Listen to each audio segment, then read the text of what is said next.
Welcome to Philosophy Unplugged. In today's video, we're going to discuss a little about how ancient wisdom from Plato and Aristotle can help us navigate modern ethical challenges, including the pursuit of happiness, the nature of justice, and the importance of personal values in an ever-changing world. We often hear that we can't truly move forward without understanding our roots and learning from the past. But the significance of these philosophical texts goes beyond just history or a greatest hits approach.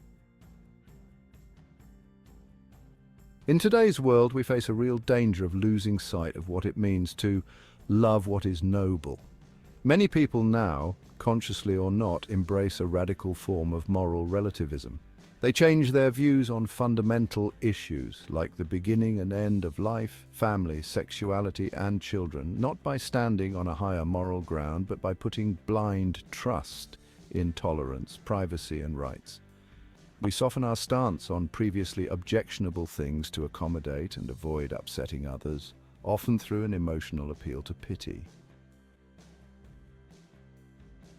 This moral confusion isn't too far off from what Plato describes in Euthyphro. Euthyphro's moral claims were meant to boost his own authority and please the gods who were all too human in their flaws. Today's secular gods are also human, but perhaps even less humane. Plato's answer to this is the objective and absolute nature of the good. Accepting this idea brings with it several important conclusions, three of which I find particularly compelling. First, if the good is objective, our moral instincts must align with this objective standard, not the other way around. Good and evil aren't just things we take for granted based on someone else's authority. They need to be understood for what they truly are. Second, if the good is objective, our relationship to it is real and deeply personal. Living in pursuit of a real good is a far more fulfilling way to live than simply chasing after survival and pleasure, but that doesn't mean it's easy. As Plato's Republic suggests, doing the right thing might sometimes seem irrational or disadvantageous, but in reality any other way of living leads to madness. Critics of morality, like Thrasymachus in the Republic, see justice as weak or pointless, but those who truly understand justice know that cheating, no matter how minor, makes you less free, even if outwardly it seems advantageous. Third, the Republic reminds us of the power of loving justice and how even punishment can heal the soul.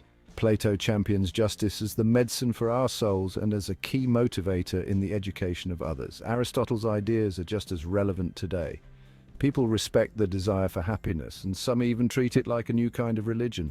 Critics like Kant and Nietzsche dismiss happiness as too vague to serve as a basis for ethics, but Aristotle disagrees. For him, happiness isn't something you chase directly. It arises naturally from virtuous actions and good character. True happiness is tied to moral excellence, not momentary pleasure. Those who dismiss happiness in favor of duty may be missing the fact that happiness stems from our very nature as rational beings, where reason and passion both play a role. Aristotle encourages us to ask whether our actions are leading us toward happiness. Whether or not you're religious, this is a meaningful question to consider. Conversations about happiness can help bridge differences between people from various backgrounds. But true happiness requires us to let go of the many false paths we follow in search of it.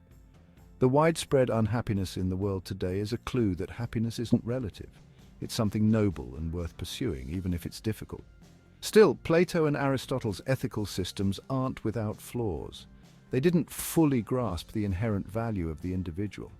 In their works, we find acceptance of practices like abortion and eugenics, and in Aristotle's view, a tragic marginalization of those excluded from the fullness of Greek society.